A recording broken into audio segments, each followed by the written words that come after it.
iterating over arrays is fairly simple using map. But what happens if instead of an array we have an object, like this particular case? For instance, we want to check all the details of a given user, person, or player, regardless of what sort of details do we have for each one.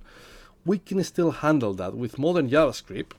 Let's pass props before we forget. We can use object.keys. Object.keys will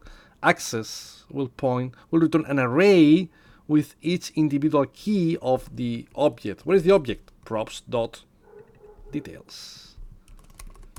Because that will return an array, then we can do map, and then with map we can iterate over each key.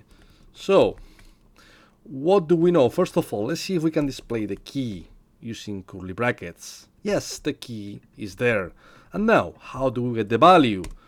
With JavaScript, you can access dynamic values just using the square bracket notation. In other words, we can do props.details, that refers to the object, and then with the square brackets key, essentially that will return the name or the value of that key. This mechanism is pretty interesting because it doesn't matter which properties do we have. For instance, if we add the age, you see that it gets displayed as well. We get the classic key error here because we are iterating. Let's add something unique, which is, for instance, the key of the property of will be clearly unique.